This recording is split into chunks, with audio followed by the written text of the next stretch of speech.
CEO gathered many women. He publicly promised that whoever could get his son to open the door would become his wife. The women rushed forward one after another to try, but the door never opened. Just when everyone was at a loss, I appeared, looking messy and unsteady. I didn't expect it either. Tightly locked door suddenly opened on its own. The CEO's son ran out, hugged me tightly and called me mom. Everyone present was stunned. They didn't know that 6 years ago, after I had too much to drink, I had an unexpected encounter with the CEO. When I woke up, I was scared and panicked.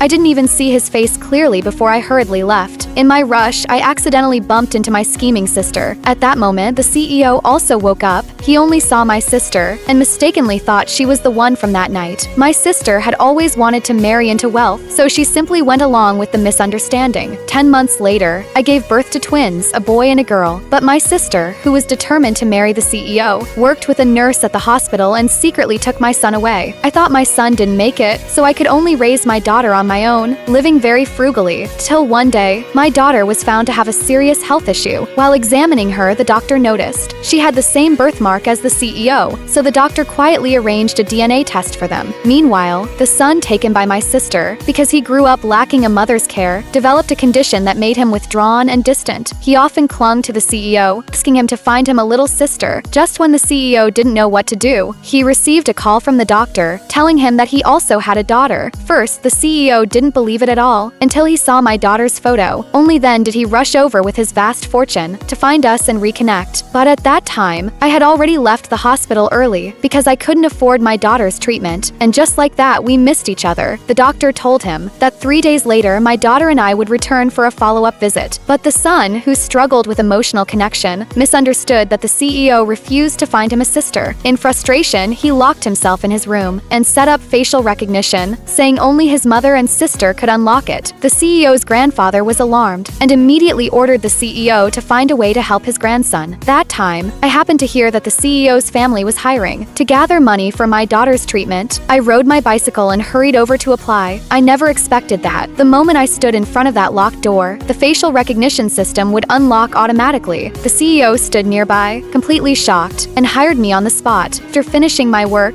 I hurried home, only to find my daughter running a high fever. I rushed her to the hospital overnight. At the same time, the CEO also headed to the same hospital. But what I didn't expect was, my scheming sister had already arranged people at the hospital, planning to drive me and my daughter out of the city completely.